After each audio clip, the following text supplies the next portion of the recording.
নমস্কার, আমি ডক্টর বোধিসত্ত্ব খান চলে এসেছি সহজ শেয়ার বাজারের আরেকটি নতুন এপিসোড নিয়ে। প্রিয় বন্ধুরা, আশা করি সবাই ভালো আছেন এবং সুস্থ আছেন। বাংলাতে একটা কথাই চালু রয়েছে, বিপদ একা একা আসে না।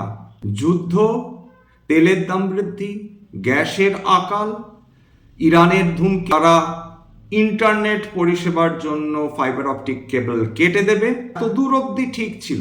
তেলের দাম বৃদ্ধি হতো, তেল নাইজেরিয়া থেকে বা ভেনেজুয়েলা থেকে বা রাশিয়া থেকে ভারত নিয়ে আসতো।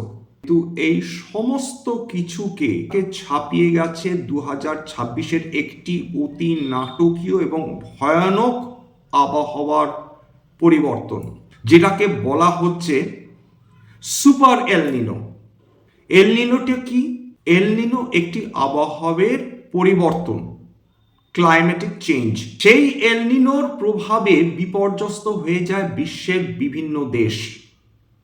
কিরকম পরিবর্তন? প্রশান্ত মহাসাগরে অস্বাভাবিকভাবে জলের তাপমাত্রা বেড়ে যেতে থাকে। তার ফলে প্রশান্ত মহাসাগরের ওপর যে হাওয়া রয়েছে সেটা দুর্বল হয়ে পড়ে। 1877 খ্রিস্টাব্দে কেবলমাত্র ভারতবর্ষ নয়, বিশ্বে এরকম বহু দেশ রয়েছে যেখানে কোটি কোটি মানুষের প্রাণ চলে গিয়েছিল কেবলমাত্র এক বছরে। ঠিকই শুনেছেন, 1877 সালে ভারতবর্ষে 2 কোটি মানুষ তারা এই দাবদাহ বা হিটওয়েভের কারণে মারা গিয়েছিলেন। একই সময় একই বছরে চায়নাতে মারা যান 1.5 কোটি মানুষ। এই সাইকেল রিপিটেড হয়ে যাচ্ছে। বর্তমানে সেটা কখনো 7 বছর, কখনো 10 বছরের ব্যবধানে এই আবহাওয়া পরিবর্তন আসছে এবং ভারতবর্ষে বহু মানুষ, হাজারে হাজারে মানুষ মারা গিয়েছেন এই হিট ওয়েভের ফলে। এলনিনোর কারণে বৃষ্টিপাত সাংঘাতিকভাবে কমে যায়, সাংঘাতিকভাবে হিট ওয়েভস বেড়ে যায়। ভারতবর্ষেই একটা বিস্তৃত অংশ খরার কবলে পড়ে, দাবদাহের কবলে পড়ে এবং চমকপ্রদভাবে অন্য একটি ক্ষুদ্র অংশ আমাদের নর্থ ইস্ট যেটা এবং আমাদের উত্তরবঙ্গ, সেইটাতে আপেক্ষিকভাবে কম প্রভাব পড়ে বা বেশি বৃষ্টিপাত হয়। এখন যখন কলকাতাতে দাবদাহ চলছে 40 ডিগ্রির ওপর টেম্পারেচার, সেখানে উত্তরবঙ্গের বিভিন্ন জেলায় ফেব্রুয়ারি মার্চ এপ্রিল এই 3টি মাস লাগাতার বৃষ্টিপাত হয়ে যাচ্ছে। উত্তরবঙ্গে এরকম আবহাওয়া পরিবর্তন অতি নাটকীয়, যেটা এর আগে দেখা যায়নি। উত্তর ভারত সবচেয়ে বেশি বিপদে পড়বে এই দাবদাহের কারণে। মার খাবে আমাদের চাষি ভাইরা। জমির ফসল শুকিয়ে যাওয়ার সম্ভাবনা রয়েছে এবং ফুড গ্রেনস সেটা অপর্যাপ্ত হতে পারে এই হিট ওয়েভের কারণে। খাদ্যশস্য যদি পর্যাপ্ত পরিমাণে পাওয়া না যায়, ফুড ইনফ্লেশন একটা সত্যি হিসাবে আমাদের সামনে উপস্থিত হবে। গ্যাস পাচ্ছি না, তেল পাচ্ছি না, গ্যাস তেলের দাম দুটোই বৃদ্ধি হচ্ছে। কোনো না কোনো সময় লজিস্টিক্স এবং ট্রান্সপোর্টের দাম বৃদ্ধি হবে। বিভিন্ন প্রয়োজনীয় দৈনন্দিন জীবনে যেগুলো ব্যবহৃত পণ্য তার দাম বৃদ্ধি হবে এবং তার সঙ্গে অ্যাড করুন ফুড ইনফ্লেশন। প্রভাবিত হবে জিডিপি। যুদ্ধ দীর্ঘায়িত হবে, জিডিপির গ্রোথ রেট কমবে, ফুড ইনফ্লেশন বাড়ার চান্সেস প্রবল। আমরা এনার্জি সিকিউরিটি নিয়ে এতদিন আলোচনা করছিলাম, বুঝতে পারছিলাম ভারতবর্ষ ঠিক কতখানি ভালনারেবল। 80% যদি আমাদের জ্বালানি তেল বিদেশ থেকে আমদানি করতে হয়, বুঝতেই পারছেন ভারতবর্ষ বিদেশি আমদানির ওপর কিভাবে নির্ভরশীল। এবং এই অবস্থায় আমরা কিভাবে বাঁচব, কোন সেক্টরগুলো আমাদের বাঁচাতে পারে সেই দিকে আমাদের নজর দিতে হবে। আমাদের আরেকটি সাংঘাতিক কনসার্ন তৈরি হয়েছে, সেটা হচ্ছে অ্যাকিউট ওয়াটার ক্রাইসিস। বলা হচ্ছে যে 2030 অবধি ভারতবর্ষের প্রয়োজনীয় পানীয় জল যতখানি থাকবে তার থেকে অনেক কম জল সাপ্লাই থাকবে। 147 কোটির দেশ ভারতবর্ষ, বিশ্বের সবচেয়ে জনবহুল দেশ ভারতবর্ষ। অথচ যদি গোটা বিশ্বের টোটাল ফ্রেশ ওয়াটার যদি লেগস দেখেন এবং যদি ফ্রেশ ওয়াটার অ্যাভেলেবিলিটি দেখেন কান্ট্রি ওয়াইজ, এই তথ্যটা আমি নিয়েছি ভিজুয়াল ক্যাপিটালিস্ট বলে ওয়েবসাইট থেকে। সেখানে দেখা যাচ্ছে যে বিশ্বের সবচেয়ে বেশি ফ্রেশ ওয়াটার অ্যাভেলেবিলিটি রয়েছে ব্রাজিলে। সেখান তার মোট ফ্রেশ ওয়াটার অ্যাভেলেবিলিটি 13.2% রয়েছে ব্রাজিলে। 5,661 বিলিয়ন কিউবিক মিটার জল রয়েছে ব্রাজিলে। 2 নম্বরে রয়েছে রাশিয়া, বিশ্বের টোটাল ফ্রেশ ওয়াটার অ্যাভেলেবিলিটি 10.1% রাশিয়ার কাছে। 3 নম্বর Canada 6.7%। United States, China, Colombia, Indonesia, Peru ভারতবর্ষের থেকে বেশি ফ্রেশ ওয়াটারের অধিকারী। ভারতবর্ষে বিশ্বের মোট মাত্র 3.4% ওয়াটার ফ্রেশ ওয়াটার রিসোর্সেস রয়েছে। আমাদের তুলনায় চায়না বাদ দিয়ে ব্রাজিল, রাশিয়া, কলম্বিয়া, পেরু প্রভৃতি দেশে হার্ডলি কোনো জনসংখ্যা আছে বলা যেতে পারে। যদি কানাডার কথা বলেন, সেখানে মাত্র 5 কোটির জনসংখ্যা, বা কলম্বিয়া 5 কোটির জনসংখ্যা, পেরু প্রায় 4 কোটি।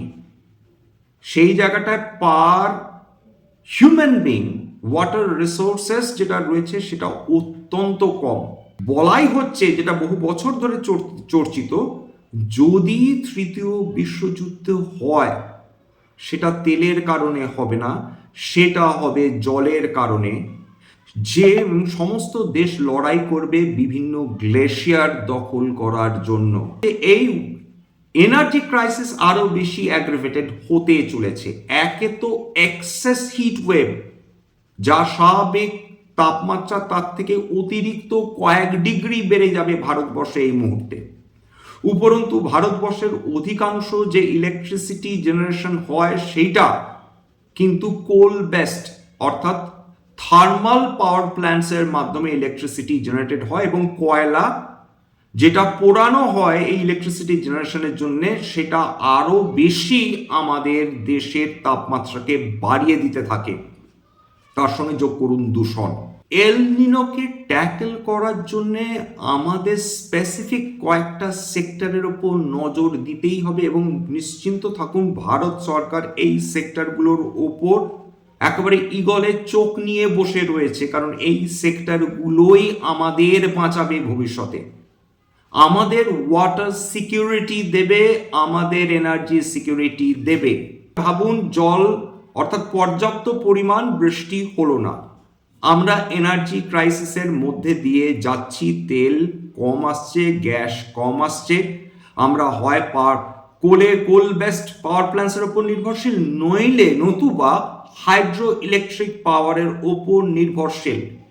যদি বৃষ্টি কমে যায়, নদীগুলো শুকিয়ে যেতে আরম্ভ করে, আপনাদের কি মনে হয় যে হাইড্রো ইলেকট্রিক পাওয়ার প্ল্যান্টসগুলো তাদের ক্ষমতা অনুযায়ী কাজ করতে পারবে বা ইলেকট্রিসিটি জেনারেট করতে পারবে? উত্তর হচ্ছে না। এনার্জি ক্রাইসিস অ্যাগ্রাভেটেড হবে। খাদ্য সংকট, একে তো ফার্টিলাইজার পর্যাপ্ত পরিমাণ আমরা আমদানি করতে পারছি না, অর্থাৎ আমাদের দেশে চাষি ভাইদের যতখানি ফার্টিলাইজার বা সার লাগবে সেটা আমরা পাচ্ছি না। মার কে খাবে জানেন? মার খাবে মধ্যবিত্ত। মধ্যবিত্তের কিন্তু বুক ফাটে মুখ ফোটে না। এল নিনোর মতন সাংঘাতিক যে ওয়েদার চেঞ্জেস গুলো, তার ফলে বেশ কিছু ক্ষতি অলরেডি শুরু হয়ে গিয়েছে। তার মধ্যে হিমবাহ অত্যন্ত দ্রুত হারে গলতে শুরু করে যাচ্ছে। আমাদের যে মাটির তলায় যে জল থাকে, যেটা লক্ষ লক্ষ বছর ধরে সঞ্চিত ছিল, সেটা আমরা এমনভাবে তুলে নষ্ট করেছি যে এখন সেটাও ডিপ্লিটেড হয়ে যাচ্ছে। যারা হয়তো অনেকের মনে নেই, কয়েক বছর আগে চেন্নাই জলের জন্য ছটপট করেছিল। 1 লিটার জল 150 থেকে 300 টাকায়ও বিক্রি হয়েছিল চেন্নাইতে, গল্প কথা নয়। ব্যাঙ্গালোরেও একই সমস্যা। বহু হ্রদ এতটাই দূষিত যে সেখান থেকে জল, সেটা পেয় জল হিসাবে ব্যবহার করা যায় না। এমন কিছু সেক্টরস ইমিডিয়েটলি ফোকাস করার প্রয়োজন রয়েছে, যেটা আমাদের এনার্জি সিকিউরিটি দেবে, আমাদের ফুড সিকিউরিটি দেবে, এবং আমাদের water management, water engineering, water পিউরিফিকেশনের উপর নজর দিচ্ছে। ওয়াটার ক্রাইসিস শতাব্দীর সবচেয়ে বড় ক্রাইসিস হিসাবে প্রমাণিত হতে চলেছে। বেশি দিন না, আর কয়েকটা বছর অপেক্ষা করুন। এবং সেইটাকে ঠেকাবার জন্যে ভারতবর্ষে কি এমন কোনো সেক্টর রয়েছে? সেক্টর তো রয়েছে, কিন্তু কোম্পানিজ হাতে গোনা।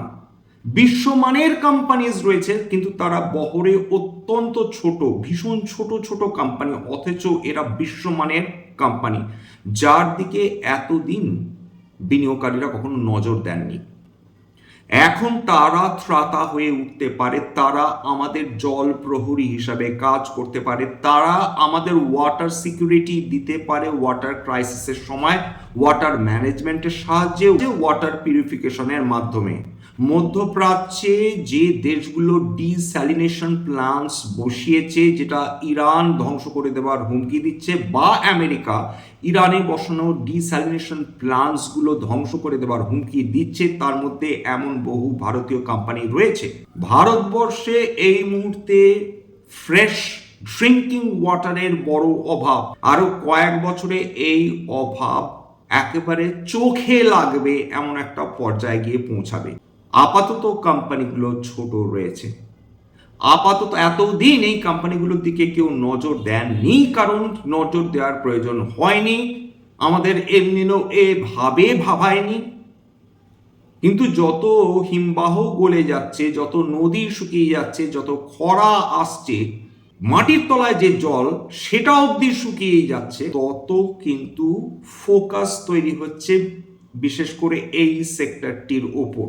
রিনিউয়েবল এনার্জি ক্রাইসিস তো আমাদের ট্যাকেল করতে হবে, নিজেদের কাজ নিজেদেরই করতে হবে, নিজেদের এনার্জি সিকিউরিটি নিজেদের হাতেই রাখতে হবে। বিদেশি আমদানির ওপর আমরা যে বেশি দিন নির্ভর করতে পারবো না সেটা তো বলাই বাহুল্য। আমরা ফসিল ফুয়েল বেসড পাওয়ার প্ল্যান্টসের উপর নজর দেব, তত বেশি বিপদে পড়বে আমাদের পরিবেশ। কোন সেক্টরস গুলো তারা সাংঘাতিকভাবে বা নেগেটিভলি এফেক্টেড হবে এই এল নিনোর প্রভাবে? এগ্রিকালচার, তার মধ্যে ফাস্ট মুভিং কনজিউমার গুডস, কারণ এরা প্রধানত এগ্রিকালচারের সাহায্য নিয়ে এরা এদের পণ্য তৈরি করে। বৃষ্টি কম হলে ক্রপ প্রোডাকশন কম হবে এবং খুব স্বাভাবিকভাবে এদের যে ডিমান্ড নিজেদের প্রোডাক্ট তৈরির ক্ষেত্রে, আটা ময়দা যাই বলুন না কেন, সেটা কমবে। উপরন্তু এগ্রিকালচার রিলেটেড যে ফার্মিং টুলসগুলো রয়েছে, যেমন ট্র্যাক্টর বলুন, ফার্টিলাইজার বলুন, তার ডিমান্ড ধীরে ধীরে কমতে থাকবে।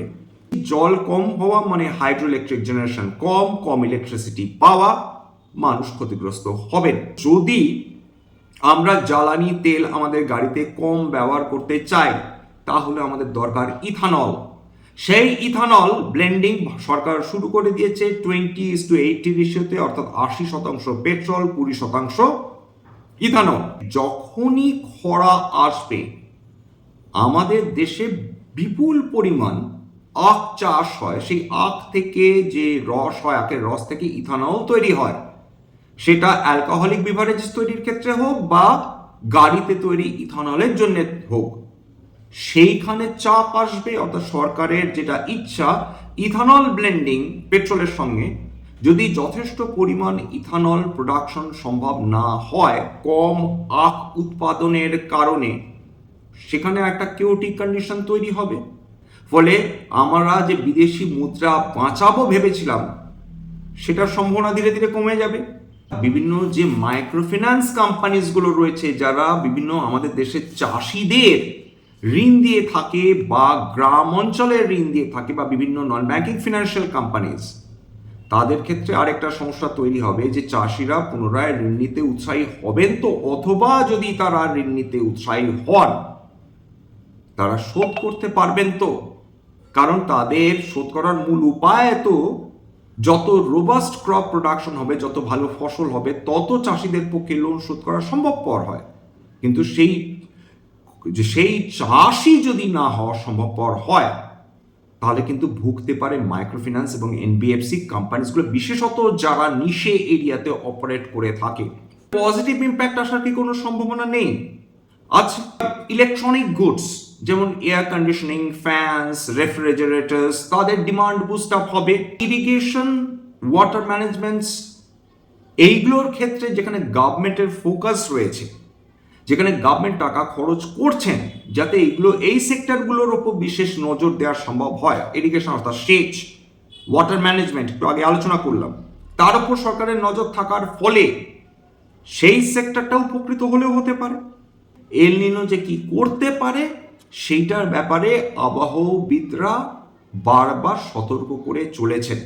এই ওয়াটার ম্যানেজমেন্ট, ওয়াটার ইঞ্জিনিয়ারিং এবং ওয়াটার পিউরিফিকেশনের অন্তর্গত কোন কোম্পানিজগুলো কাজ করছে, এর মধ্যে সবচেয়ে বড় কোম্পানি, যদিও এটা একটা মাইক্রো ক্যাপ কোম্পানি, ওয়াটেক ওয়াব্যাক। প্রয়াত শ্রী রাকেশ ঝুনঝুনওয়ালার এতে বিপুল ইনভেস্টমেন্ট ছিল, এখন বর্তমানে তার স্ত্রী রেখা ঝুনঝুনওয়ালার বিপুল পরিমাণ ইনভেস্টমেন্ট রয়েছে। 2 নম্বর, আয়ন এক্সচেঞ্জ ইন্ডিয়া, অতি পুরাতন কোম্পানি, প্রাচীন কোম্পানি, বিশ্বস্ত কোম্পানি, কিন্তু এটাও অতি ক্ষুদ্র কোম্পানি।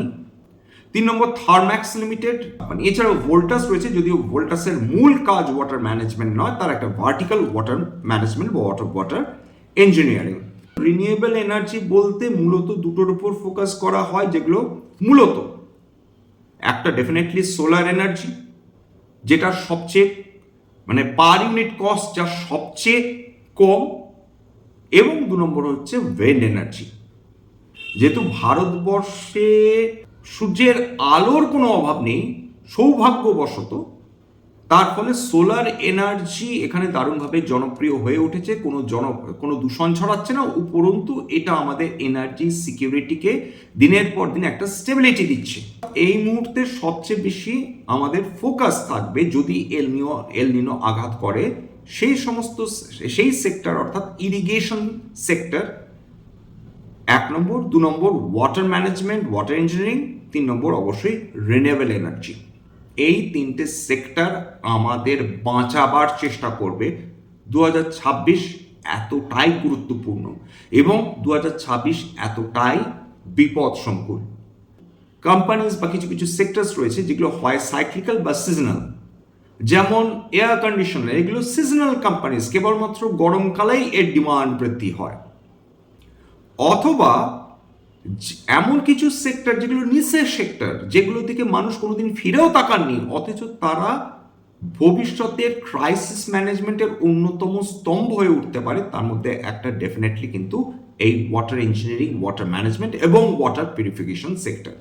অতি ক্ষুদ্র সেক্টর, এখনো বড় বড় বিনিয়োগকারীদের নজর পড়েনি। স্ট্যান্ডার্ড ডিসক্লোজার যে কোম্পানিগুলো নিয়ে আলোচনা করলাম, হতে পারে তার মধ্যে কয়েকটা কোম্পানিতে আমার বা আমার পরিবারের বিনিয়োগ থাকলেও থাকতে পারে। ভবিষ্যতে যদি নতুন করে কিনি বা বিনিয়োগ করি, আগাম বিজ্ঞপ্তি দিয়ে কিনতে বা বিক্রি করতে পারবো না। স্ট্যান্ডার্ড ডিসক্লোজার এটা কেবলমাত্র একটা এডুকেশন চ্যানেল, বাঙালি বিনিয়োগকারীদের ইনভেস্টার অ্যাওয়ারনেস বৃদ্ধির জন্য। এখানে কোনো ধরনের কোনো শেয়ারে buy sell, recommendation, suggestion, advice এমনকি ইনফ্লুয়েন্স করার প্রচেষ্টা নেই। আমার কথা শুনে যদি কোনো ধরনের শেয়ারসে বিনিয়োগ করার কথা ভাবেন বা বিক্রি করার কথা ভাবেন, তাহলে ক্ষতিগ্রস্ত হতে পারেন। সুতরাং সবসময় একজন সেবি রেজিস্টার্ড ইনভেস্টমেন্ট অ্যাডভাইজারের পরামর্শ নেওয়ার চেষ্টা করবেন বা নিজের রিসার্চ করবেন, সেক্ষেত্রে আপনারা উপকৃত হলেও হতে পারেন। সবশেষে যেটা বলি, যদি এই ধরনের এপিসোড আপনাদের ভালো লাগে, প্লিজ একটা লাইক দেবেন, প্লিজ সাবস্ক্রাইব করবেন, এবং যদি সত্যি মনে হয় আমার বাঙালি ভাই বোনদের জীবনে একটুখানি ভ্যালু অ্যাড করতে পেরেছি, প্লিজ নিজের গ্রুপে শেয়ার করে দেওয়ার চেষ্টা করবেন, যাতে বহু বাঙালি বিনিয়োগকারীর কাছে এই ধরনের এপিসোড পৌঁছে যায়। নমস্কার।